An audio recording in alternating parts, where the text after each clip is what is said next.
بسم الله الرحمن الرحيم نحمده ونستعينه ونستغفره ونؤمن به ونتوكل عليه ونعوذ بالله من شرور أنفسنا ومن سيئات أعمالنا من يهده الله فلا مضل له ومن يضلله فلا هادي له ونشهد أن لا إله إلا الله وحده لا شريك له ونشهد أن محمدا عبده ورسوله أما بعد فأعوذ بالله من الشيطان الرجيم بسم الله الرحمن الرحيم فقال الله وتعالى في كتابه الكريم من عمل صالحا من ذكر أو أنثى وهو مؤمن فلنحيينه حياة طيبة ولنجزينهم أجرهم بأحسن ما كانوا يعملون وقال تعالى في مقام آخر ونزعنا ما في صدورهم من غل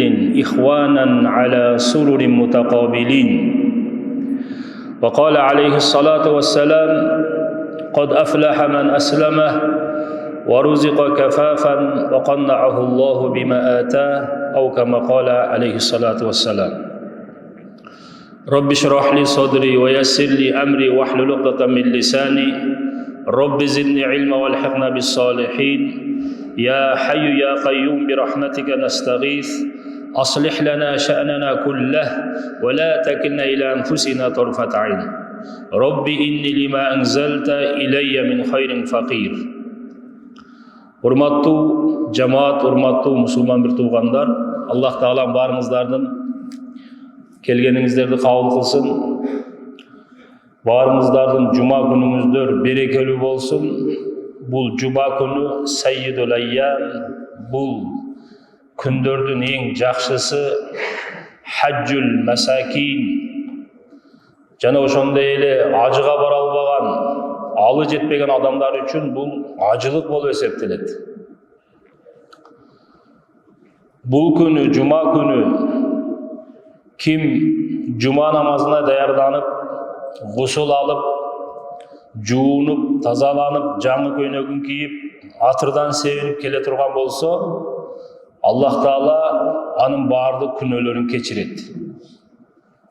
Кандай күнөөлөрүн кечирет? Ошол түктүн ичине дагы сиңип кеткен күнөөлөрдөн Аллах Таала тазалайт деп хадисте келет. Анан ким эртерээк мешитке келсе, биринчи келгендерге Аллах Таала төө курбан кылганын соогун берет экен. Кийинки келгендерге уй курбан кылганын соогун берет экен. Андан кийинки келгендерге кой курбан кылганын соогу берилет. Андан кийинки келгендерге тоок курбан кылганын соогу берилет.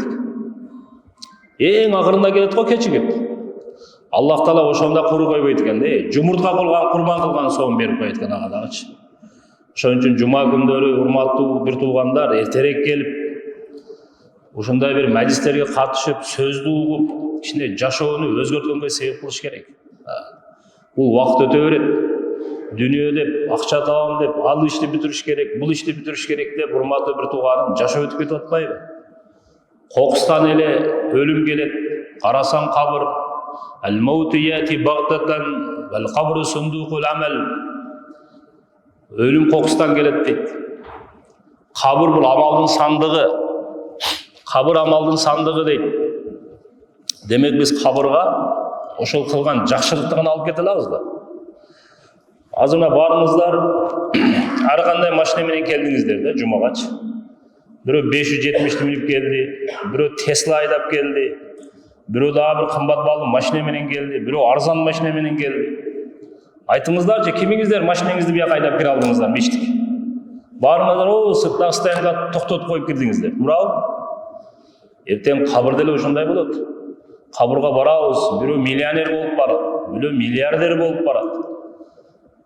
Барды биз кабырга ал жакта иман менен амалдан башка эчтеке алып кете албайбыз. Мына ушул отурганыңыз ушуну алып кетесиз. Ушул жерде уккан жакшы сөздөр, ошого кылган амалыңызды алып кете аласыз. Жүрөгүңүздөгү иман, окуган намаздарыңыз, туткан орозолоруңуз, берген садака, ихсан, жакшы амалдар.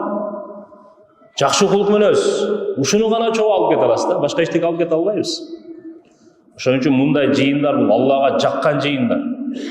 Ахаббул билад илаллах ал-масажид, абгазил билад илаллах ал-асвaq деген пайгамбарыбыз. Аллах Таалага эң жаккан жайлар, Алла Таала сүйгөн жайлар булар мечиттер. Мечитте жакшы сөздү угасыз, мечитте намаз окуйсуз, мечитке келсеңиз Куран окуйсуз, бул жака келип бирөө менен урушпайсыз, сылык мамиле. Мечиттер Аллага жаккан жайлар дейт. Абгазыл билад илаллах ал-асвaq. Аллага жакпаган, Алла жактырбаган, Алланын ачуусун келтирген жайлар базарлар дейт. Ошон үчүн базарга барсаңыз кызганыч, көрө албастык, ач көздүк, өч алуу, бири-биринин акысын жемей, бири-бирин алдамай, шайтандын жайы да. Ошон үчүн мусулман ал-му'мин фил масжид кас-самаки фил ма. Мусулман мечитте дейт, балык суунун ичинде жыргагандай жыргайт дейт. Ушул жерден ыйманыңызды текшерсеңиз болот да. Эгерде мечиттин чөйрөсүнө келип сиздин жүрөгүңүз рахат алып атса, мечиттин чөйрөсүндө сиз жыргап атсаңыз, сиздин жүрөгүңүз мечитке тартып аткан болсо, демек сиз чыныгы момунсуз да. Анда сиздин жүрөгүңүздө ыймандын нуру бар десек болот да. Мечитке тартып атат ошон үчүн. Эгерде мечитте олтургандан кыжалат болуп, тезирээк бүтсө экен, намаз тезирээк бүтсө экен, тезирээк кетип калсам экен деп сыртка тартып турса, анда ыйманды ойлонуш керек андачы. Анда ыйманда кемчилик бар. Ошол себептен пайгамбарыбыз саллаллаху алейхи ва саллям ким үйүнөн дарат алып мечитке жөнөгөн болсо дейт, ихрамды байлап алып ажыга баргандай соопталат дейт. Элестетиңиз, ажыга барыш оңой эмес кой. Үйдөн дарат алып мечитке келсеңиз, ихрамды байлап алып ажыга келгендей соопталат экенсиз. Күнүгө 5 жолу ажыктын соонун алсаңыз болот экен. Даратты алыңыз, мечитке келиңиз. Даратты алыңыз, мечитке келиңиз. Мечитке кайсы бир адам бир нерсе үйрөнөмүн же үйрөтөмүн деген ниет менен келсе, үйдөн чыкканда ниет кылып коюңуз. Сиз эми бир нерсе билсеңиз, бир билбеген адам болуп калса, үйрөтүп коюңуз. Билбесеңиз, билбеген нерсени үйрөнөмүн, угамын деп келсеңиз, 1 жылдык ибадат кылган соонун алып кетет экенсиз да. 1 жылдык ибадат кылган соонун алып кетесиз. Ошон үчүн бул мечиттин чөйрөсү бул Алла Таалага жаккан чөйрө. Ким мечитти абад кылса, ким мечитке каттап турса, Алла Таала анын үйүн да бош койбойт да, берекеден, жакшылыктан анын үйүн Алла Таала бош калтырбай турматы бир тууган. Ошон үчүн мечитке келип жума сайын бул жерге отуруш, мына жыйын Аллага жагат. Бизди мына отуруш Аллага жаккан отуруш. Хадисте келет: "Маштамаа каумун фи байтин мин буютилла". Качан адамдар бир мечитке чогулуп, Алланын үйлөрүнөн болгон бир үйгө чогулуп, язкурун Аллахты эстесе, ятадарасунаху байнахум, өз ара бири-бирине жакшылыкты үйрөтүп, жакшылыкты үйрөнсө, илля назалат алейхимус сакина. Аллах Таала асмандан ошол олтурган адамдын жүрөгүнө тынчтык салып коет экен да. Жүрөгүңүзгө рахат салып коет экен да. Ушул маҗлистин берекетинен, ушул чогулуштун берекетинен. Ва хаффатхумул малаика. Ушул жерде олтургандарды периштелер курчап алат дейт. Азыр мына жерде бар го, адамдар тол элек, бирок толуп калды мечит периштелергечи. Ал биздин көзгө көрүнбөйт, бирок бизде иман бар. Пайгамбар саллаллаху алейхи ва саллям айткан сөз ал чындык. Ал акыйкат. Пайгамбар чындыкты айткан. Ошол жерди периштелер курчап алат dedi. Og'ashiyatuhumur rahma. Allohning rayimi, merimi, berekesi jamg'ir siyaqti javob turadi deydi. Va zakarahumullohu fi man indah. Jana o'shul yerda o'ltirganlarni Alloh taolo ferishtalarning oldida sıymiqtanib eskeredi ekan. Ушул жерде ар бириңиздердин атыңыздардын айтып, Аллах Таала ушул учурда периштелердин алдында мактап жаткан учурда. Аллах Таала мактанып жатат периштелердин алдындачы. Карагыла периштелер, баланча улуу баланча. Баланча улуу баланча, өзүнүн дүйнөлүк иштерин баарын таштап коюп, жумага келип менин сөзүмдү угуп отурат. Менин динимдин сөзүн угуп атат, ыйманды үйрөнүп атат. Жакшылык сөздөрдү угуп атат деп Аллах Таала сыймык танып жаткан учур. Жана ушул жыйын бүткөндө жарым саат сөз болот, анан жумага турабыз да. Бүткөндө bir perişte жария кылат экен да. Анкуму магфуран лакум, анкуму магфуран лакум, барыңар күнөөңөр кечирилген абалда тургула депчи. Мындай жыйындардан турганда жеңилдеп турушубуз керек. Алла Таала биздин күнөөлөрдү тазалап салды депчи. Мойнуңузда bir 50 килограмм жүк жүргөн болсо, 50 килограмм жүктү алып койсоңуз жеңилдеп каласыз го. Мындай жыйындардан турганда чарчагандай болуп, эми бүттү дебей, жыргап, жеңилдеп туруш керек. Аллах Таала менин күнөөлөрүмдү кечирди ушул жыйындын берекети. Аллахым ушунчалык мээримдүү зат экен, Аллахым ушунчалык райымдуу зат экен, күнөөлөрдү эле кечирип койбостон, код буддилат сайyiatикумул хасанат. Аллах Таала мурдагы кылган күнөөлөрдү ушул жыйындын берекетинен жакшылыктарга алмаштырып коет экен да. Ошон үчүн урматтуу туугандар, демек негизги ийгилик, негизги бактылуулук каякта десе, ыйман менен амалда экен да. Жер бетинде ар бир жашаган инсан бактылуу жашасам экен, жакшы жашасам экен, дүйнөдө бейиш болсо экен, ахиретте бейиш болсо экен деп тилейт, эңсейт, каалайт ошону. Ошон үчүн аракет жасайт. Бирок урматтуу бир тууганым, бактылуулук каякта? Биз менен сизди жараткан Аллах Таала, биз менен сизди жараткан Аллах, ал дагы биздин бактылуу болуубузду каалайт. Биз дагы бактылуу жашаганды каалайбыз. Бирок эмнеге бактылуу болбой атабыз? Аллах Таала да кааласа, биз да кааласак, анда маселе жок анда. Жараткан Аллах Таала да бизди бактылуу болсун деп жаратып жатса, биз да бактылуу болгонду кааласак, анан эмне үчүн бактылуу боло албай атабыз?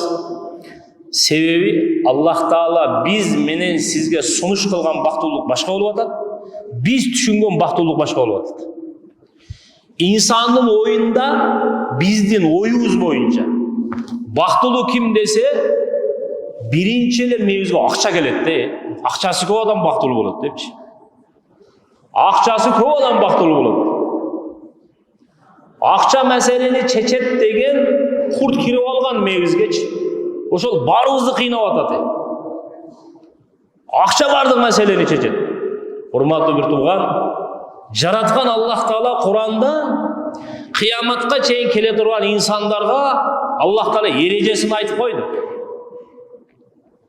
Ман амила салихан мин закарин ау унса ва хува муъмин фаланухйяннаху хаятан таййиба ва ланajziyanнахум ажрахум би ахсани ма кану яъмалун. Кыяматка чейин келе турган инсандарга Аллах Таала эрежесин айтып койду. Кайсыл адам бактылуу болот? Ман амила салиха, kim жакшы амалды кылса, мин закарин ау унса, ал эркек болобу же аял болобу, жакшы амал кылса, ва хува муъмин, ал ыймандуу болсо, фаланухйяннаху хаятан таййиба, биз ага жакшы жашоону жаратып беребиз дейт. Демек кайсы инсан, эркек болсун же аял, иман келтирген болсо, амали салих, жакшы амалды кылган болсо, эки эле нерсе шарт. Аллахым айтат, биз ага жакшы жашоону жаратып беребиз дейт. Анын чечмелөөсү кандай? Жакшы жашоо дегени кандай? Арахту qalbaka ва баданак. Аллахым айтат, биз анын жүрөгүнү, биз анын денесини рахатка толтурабыз. Жүрөгүндө да рахат болот, тынчтык болот, денесинде да рахат болот, тынчтык болот. Ким иман келтирсе, жакшы амалды кылса. Бул дүйнөдөгү вада. Дүйнөдө жашайсыз, жүрөгүңүз тынч болот. Денеңизге да Алла Таала денеңизди дагы, жүрөгүңүз дагы рахатка толтурат. Имандын, жакшы амалдын берекетине. Ва ланajziyanнахум ажрахум би ахсани ма кану яъмалун. Алеми кыямат күнү биз ага ал кылган амалдардан дагы жакшыраак соопторду, рахат жашоону ага жаратып беребиз дейт. Урматтуу мусулман бир туугандар, азыркы күндө бактылуулук биз сырттан издеп жүрөбүз. Бийликтен издеп жатабыз, кээ бирибиз байлыктан издеп жүрөбүз, кээ бирибиз сулуулуктан издеп жүрөбүз, алтындан, күмүштөн, акчадан, үйдөн, машинеден. Аллах Таала бактылуулуктун себептерин сыртка койгон эмес. Бактылуулуктун себептерин ар бир инсандын ичине койгон. Бактылуулукка себеп боло турган нерсе иман, экинчи амали салих. Иман, амали салих. Имандын жайы жүрөк, амали салих жакшы амалдын жайы дене. Жүрөгүңүзгө иманды алып келиңиз, денеңизге жакшы амал, Аллахтын өкүмдөрүн алып келиңиз, бол. Аллах Таала эркекпи, аялбы, байбы, кедейби, Аллах субханаху ва таала бактылуу кылат. Сырттагы нерселер бизди бактылуу кыла албайт, урматтуу бир тууган.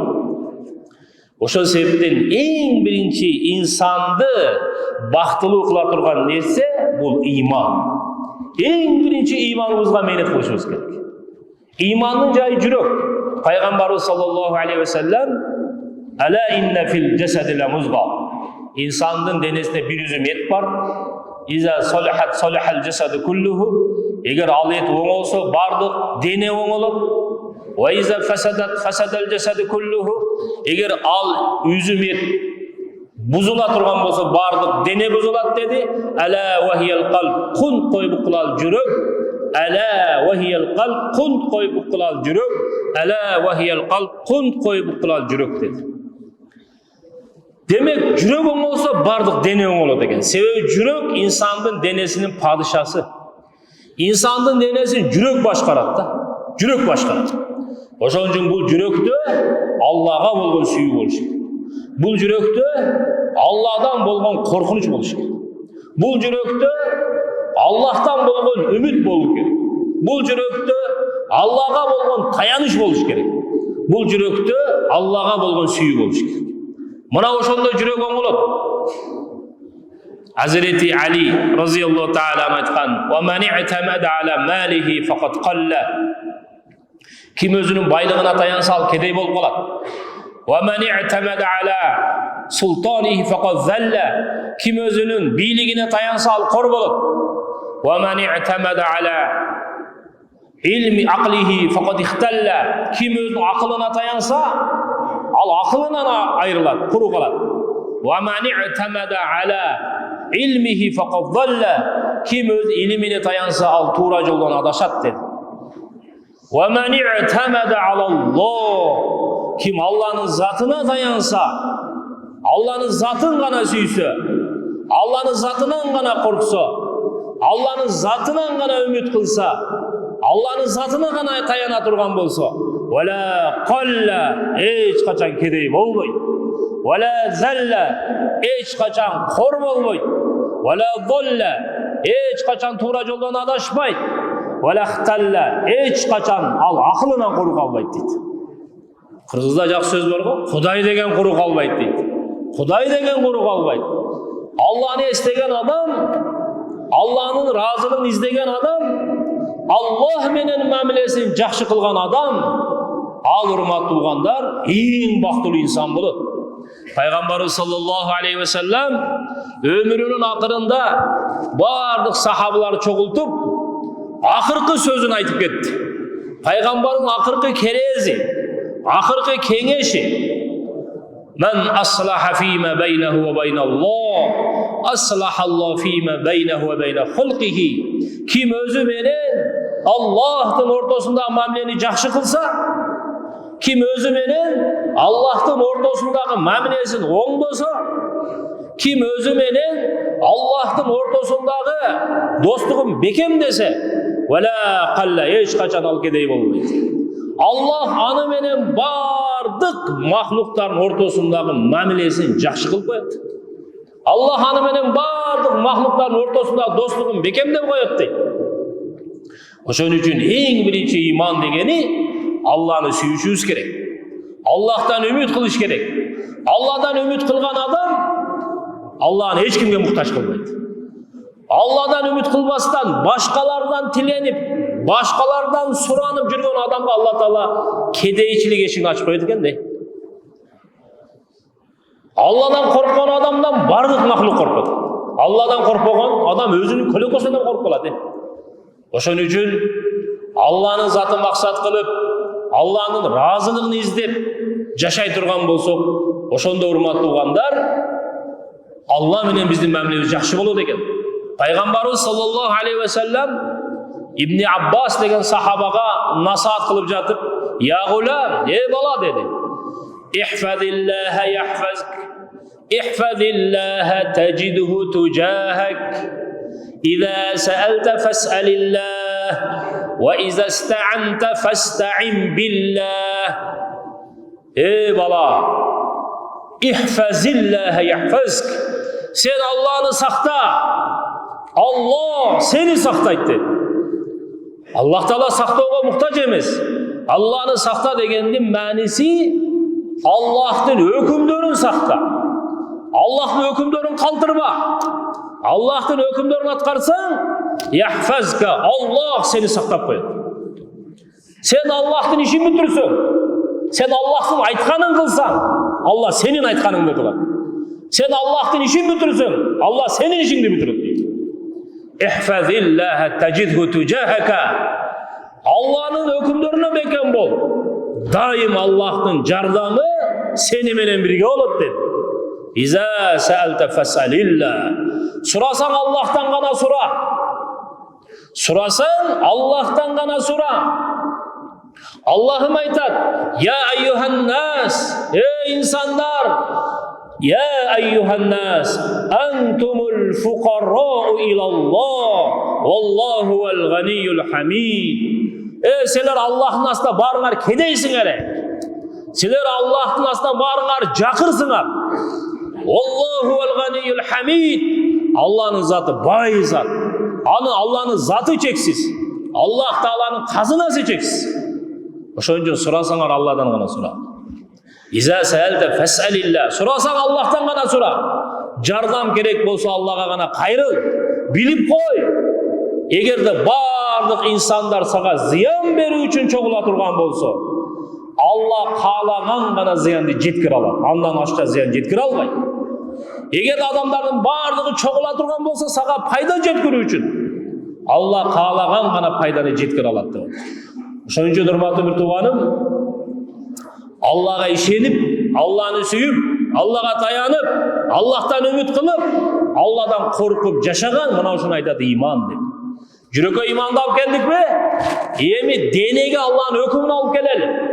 Аллах Таала күнүгө 5 убак намазга буйрган. 5 убак намаз. 5 убак намаз окусаңыз, рызкыңызга береке, жашооңузга береке болот. Алла Таала эсепсиз бейишке киргизет. Алла Таала тозок отунан сактап коет.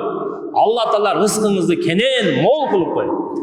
Пайгамбарыбыз саллаллаху алейхи ва салламга Аллах Таала Куранда айтат: "Ва амур ахлака бис-салах вастабир алейха, ла нас'алука ризқан, нахну нарзуқук." Я Мухаммад, үй бүлө бала чагаңды намазга буйргон, намазга чакыргын, намазга бекемдегин. Өзүң да намазга бекем бол. Биз сенден рызкы сурабайбыз. Сен намазды бекем окугун, рызкыны биз беребиз сага. 5 убак окуган адам, намаз окуган адам рызкысын Алла Таала береке берип коет. Урматтуу бир туугандар, Пайгамбарыбыз саллаллаху алейхи ва саллям акыркы кетип дүйнөдөн кайтып жатканда, "Ас-сала, ас-сала, үммөтүм намазды калтырбагыла" деди. Үммөтүм намазды калтырбагыла. Пайгамбар билген да, булар намазга жалкоолук кылып коет депчи. Намаз окубай коет депчи. Үммөтүм намазды калтырбагыла. Намазга бекем болгула деп кетти пайгамбарыбыз. Жуилат куррат айни фис-сала. Пайгамбарыбыз айтты: "Менин көзүмдүн рахаты, бактылуулук намазга коюлган" деди. Бийликке деген жок, байлыкка деген жок, сулуулукка деген жок, алтын менен күмүшкө деген жок, кымбат баалуу машина үйгө деген жок, дүнүйөгө коюлупту деген жок. Балки менин көзүмдүн рахаты, сүйүнүчү намазга коюлду деген. Ошон үчүн урматтуу бир туугандар, намазга бекем бололу. Намаздын мисалы бар го, үйлөрдө баягы бутишка коебуз го, аба соргуч. Ошо сыңарындай. Үйгөнмө үчүн аба соргуч коебуз. Ал аба соргуч сырттагы таза абаны алып келет, үйдүн ичиндеги жаман абаны сыртка алып чыгып таштайт. Намаздын касиети ушундай. Namaz okuyan adamdın jaşosundan jamanlık çıkıp kete beredi. Jamanlıktan alыстay beredi. Namaz okuyan adamdın jaşosundan jakşılık kele beredi. Rızkыңызға Allah береке беріп қояды. Мына жұма күні мешіт толы намаз оқып атады, үсті толып атады, асты толып атады, барлық мешіттер толып атады. Не біз Аллах Тағаланың ауасын жұма күні ғана жұтып атабыз. Алла берген рызқыны жұма күні ғана жеп атабыз. Башқа күндер үшін. Алла берген денені жұма күні ғана қолданып атабыз. Башқа уақыттарда үшінші адам қаяқ асманға ұшып кетті. Жер жұтып кетті үшінші адам. Келелі намазға. Машалла, жұма күні толып келгендей, 5 уақыт намазға мешіт толып келіш керек. Егер 5 уақыт намаз әрбір мұсылман оқи тұрған болсачы, әрбір этаж мешіт құрылыш керек та. Тура? Намаздың берекесі бар. Ошон үчүн урматтуу туғандар, өзүбүзгө намазга бекем бололу. Үй бүлө бала чакабызга намазга бекем кылалы. Эркектер мешітте, аялдар үйдө намаз окусун. Балдарыбыз да чоңойгондо мешітке намазга алып келели. Эми жашооңузда береке башталат. Демек жүрөктөн иман келтирип, жашообузга намазды алып келдик, Аллахтын өкүмүн. Анан урматтуу бир тууган, кулк менен өздөңдөшүбүз керек. Кулк менен өздөңдөшүбүз керек. Пейли өздөңдөшүбүз керек. Пайгамбарыбыз саллаллаху алейхи ва саллям айткан: "Ман хассана хулукуху фа фи алал жанна." Ким өзүнүн адеп ахлак, кулк менен өзүн оңдосо, бештин төрүнөн жай берилет дейт. Урматтуу бир тууган, намаз окуу үчүн кичинекей иман жетиштүү болот. Иман жүрөктө кичинекей иман болсо, бир чөгүн суу болсо, даратал намаз окуй бересиз. Бирок кулк менен оңолсун, адеп ахлак оңолсун, бул үчүн өтө чоң иман керек. Ошон үчүн бир сахаба келип: "Я Расулаллах, мал иман, иман деген эмне?" деди. Пайгамбарыбыз саллаллаху алейхи ва саллям: "Ас-сабр ва самаха." Иман деген сабырдуулук менен кечиримдүүлүктүн аты деди. Демек, момун адам сабырдуу болот. Момун адам кечиримдүү болот. Момун адам берешен болот, урматтуу бир тууган. Kim keçirim suraganды үйрөнсө, keçirгенди үйрөнгөн болсо, анын пейли оңолуптур деген алымдар. Урматтуу бир туугандар, келиңиздер. Жашоо кыска. Пайгамбар алейхиссалату вассалам: "Исмаху тусмаху." Keçire бергиле бири-бириңерди. Keçirile бересиңер деген. Keçirimdi бололу. Кыргызда да жакшы сөз бар. Атаңды өлтүргөнгө энеңди бер деген сөз. Бул эмне деген сөз? Keçirimdi бол, душман тутпа бирөөдү. Ошон үчүн урматтуу туугандар, кечиримдүү болуп жашайлы. Адам кечирип эч качан авторитетин жоготкон эмес. Адам авторитет тапкан болсо, кадыр-баркка жеткен болсо, кечирип жеткен. Кечирим сурап жеткен. Эчтеке эмес. Ката келсе кечирим сурап коелу. Биз бирөөдөн келсе кечирим сурап келсе, кечирип коелу. Мына ошондо жашоо жеңил болот. Биз бири-бирибизди кечирбей, жүрөккө кек сактап кыйналып атабыз, чын айткандачы. Келиңиздер, кечиримдүү бололу. Пайгамбарыбыз алейхиссалату вассалам айткан: "Ва ма задаллаху абдан би'афин илля изза." Адам баласы кечирилген сайын Аллах авторитет бере берет деген. Кадыр-барк бере берет деген. Демек, кечиримдүү болсок, кечирим сурап жашасак, Пайгамбарыбыз алейхиссалату вассалам айткан: "Ал-муслим." Мусулман ким? "Ман салимал муслимуна мин лисанихи ва ядихи." Мусулман анын тилинен, колунан башка адам зыян тартпаган болсо, мусулман деп ошону айтат деп. Келиңиздер. Биздин колубуздан, тилибизден зыян жетпесин башкалар. Бул ислам дини. Ислам деген сөз моюн сунуу. Эмнеге моюн сунуу? Аллахтын өкүмүнө моюн сунуу. Мамлекеттин мыйзамына моюн сунуу. Аллахтын өкүмүнө моюн сунуу. Урматтуу бир тууганым, ислам бул дин менен жашаган адамды мусулман деп айтат. Аллахтын өкүмүнө байшыйып жашаган адам. Биздин динибиз терроризмден, радикализмден, бирөөгө зыян бергенден алыс дин. Динибиздин аты салам. Салам, ислам динибиздин аты. Мусулман ошол дин менен жашаган адамдын аты. Биздин белгибиз салам, бири-бирибизге ассаламу алейкум дейбиз. Сага тынчтык болсун. Сага береке болсун. Ошон үчүн урматтуу бир туугандар, демек жүрөккө иманды алып келсек, жашоого намазды алып келсек, Аллахтын өкүмүн алып келсек, адеп ахлак кылып өздөңдөсөк, кечиримдүү болсок, кечиримдүү бололу, кечирим сураганды үйрөнөлү, кечиргенди үйрөнөлү. Сабырдуу, берешен болуп жашасак, иншалла жүрөгүбүзгө Алла тынчтык берет экен, жашообузга береке берет экен, ортобузда ынтымак болот экен, дуаларыбыз кабыл болот экен, дүйнөдөгү бейиш болот, ахиреттагы бейиш болот экен. Ошого баарыбыз жакшы бир ниеттер кылып келсек, иншалла Аллага иман келтирип, намаздарыбызга бекем болуп, пейлибизди оңдоп, иншалла жашайбыз деп баарыбыз ниет кылалы. Аллахым барыбызга ушул айтылган жакшы сөздөргө амал кылууну, бул жерге келбей калгандарга ошону жеткирип, туура түшүндүргөндө Аллах таалам барыбызга насип эткен болсун. Ва ахиру дa'wana анил хамдулиллахи rabbil alamin. Субхан